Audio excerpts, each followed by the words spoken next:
Halo semuanya, apa kabarnya nih? Perkenalkan, aku Muhammad Aditya Putra Pertama yang berkuliah di Universitas Sriwijaya, Fakultas Keguruan dan Ilmu Pendidikan, Prodi Pendidikan Ekonomi dengan NIM 06031282328047. Pada video kali ini, aku akan membahas tentang website yang bernama Genially. Website ini berguna untuk pembelajaran. Dan pada video kali ini, saya akan membahas hal tersebut dari fitur-fiturnya hingga ke fungsi-fungsi yang lain. Dan video kali ini dibuat untuk menyelesaikan tugas UAS mata kuliah pembelajaran ekonomi digital yang diampuh oleh dosen Pak Deskoni SPD MPD dan Bu Dewi Pratita SPD MPD. Oke, langsung saja ke videonya. Genially adalah website gamifikasi yang memiliki banyak fitur dan juga template yang telah disediakan untuk proses pembelajaran. Fitur-fiturnya ini terdiri dari yaitu 1. Teks, yaitu fitur ini berguna untuk menambahkan tulisan-tulisan yang ada pada proyek kalian nanti. Yang kedua yaitu resource. Resource ini berfungsi sebagai penampilan elemen-elemen yang akan kalian tata di proyek kalian. Yang ketiga yaitu interaktif elemen. Fitur ini hampir sama dengan resource, akan tetapi pada fitur ini berguna untuk berinteraksi, untuk kalian berinteraksi pada proyek kalian nanti. Yang keempat yaitu interactive question. Interactive question ini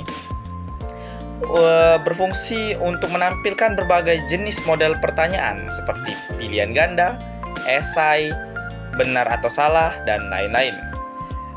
Yang kelima yaitu widget. Fitur ini adalah tampilan tambahan untuk proyek kalian nanti. Yang keenam yaitu insert. Fitur ini berfungsi untuk menambahkan gambar, video, ataupun audio kalian sendiri pada proyek kalian nanti.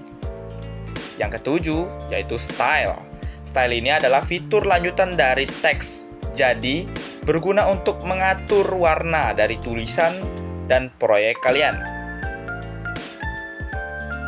Yang kedelapan yaitu background. Background di sini berfungsi untuk mengganti latar belakang pada tampilan proyek kalian.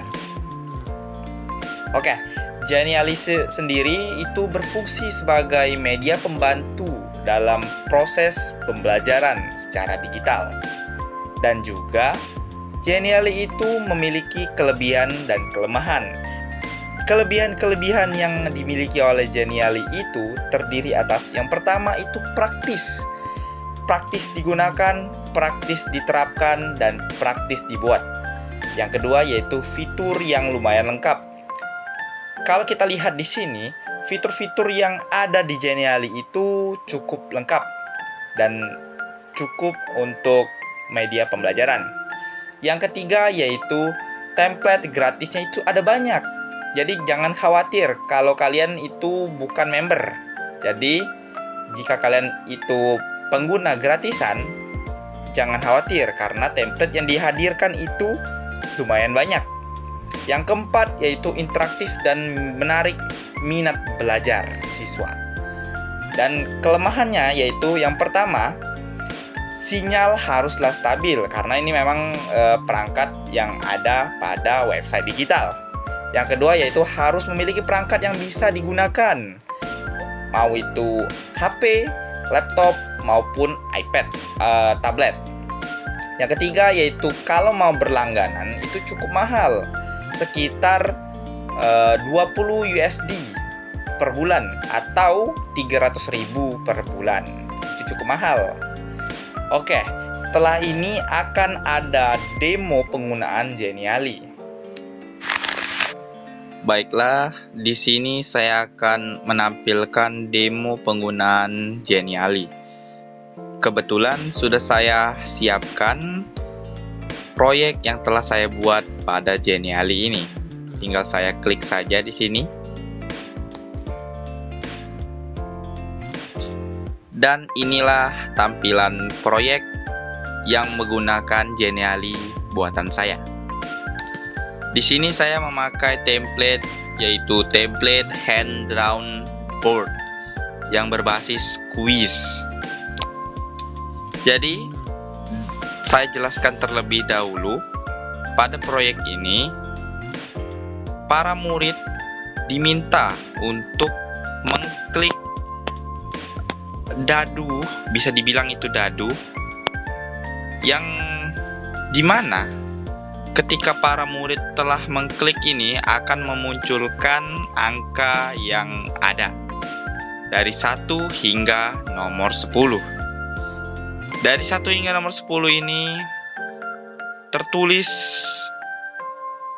kuis-kuis dari pertanyaan-pertanyaan yang telah saya siapkan.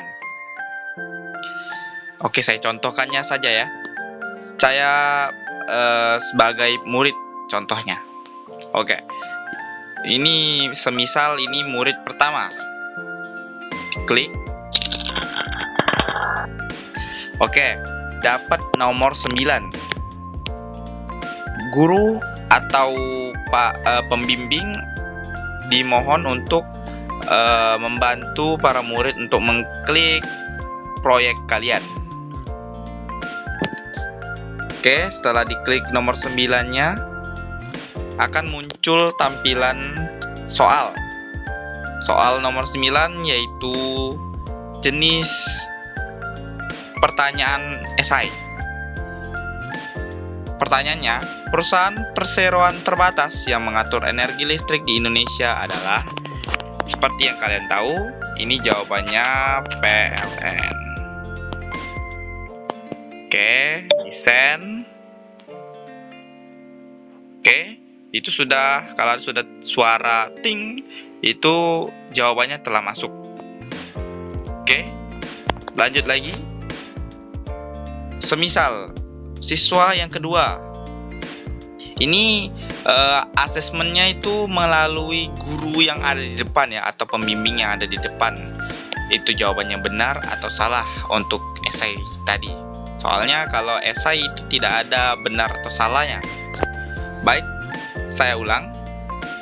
Untuk murid yang kedua, dipencet. Oke, muncul nomor 8, dipencet nomor 8-nya. Oke, pertanyaannya muncul, apakah emas adalah logam mulia? Ya, seperti kita tahu, emas itu adalah salah satu logam mulia yang bisa dijadikan sebagai alat transaksi. Dan di mana ada beberapa negara masih menggunakan emas sebagai alat tukar sehari-hari. Jawabannya betul ya. Oke, kita lanjut ke peserta ketiga, murid ketiga, mendapatkan nomor 7. Kita klik nomor 7, muncul pertanyaannya, apakah Koperasi Indonesia, harusnya ini Bapak Koperasi Indonesia adalah Pak Hatta? Ya, benar. Betul, itu Pak Hatta. Oke, mungkin itu saja dari saya. Proyek Genially ini menggunakan template hand drawn board. Jika kalian ingin menggunakan template lain, telah tersedia banyak sekali template gratis yang telah ditawarkan oleh Genially ini. Oke, sekian dari saya lanjut ke sesi selanjutnya. Setelah melihat demo tadi, aku akan membahas tentang manfaat Genially ini bagi guru maupun bagi murid. Bagi guru, yang pertama itu bisa membantu proses mengajar secara digital dan juga menarik. Yang kedua, guru dapat mempelajari cara baru dalam proses belajar dan mengajar. Yang ketiga yaitu menambah wawasan sebagai guru. Nah, bagi murid itu Genially bermanfaat untuk yang pertama yaitu murid jadi tidak bosan dalam belajar. Murid akan lebih aktif dalam belajar. Dan yang kedua, menumbuhkan rasa senang dalam belajar. Yang ketiga, melatih kemampuan diskusi dan kerjasama murid. Ada beberapa template dari Geniali itu yang mengharuskan para murid untuk bekerja sama dalam menyelesaikan proyek tersebut. Oke, baik. Demikianlah pembahasan pada video kali ini. Jika kalian ada pertanyaan terkait Geniali ini, tolong tulis komen saja di bawah di komentar. Dan juga jangan lupa untuk klik like dan subscribe-nya ya. Oke, aku harap kalian yang menonton video kali ini dapat wawasan baru terkait dengan Geniali dan juga mengerti tentang penggunaan dan pemahaman Geniali ini. Oke, saya Adit. Salam.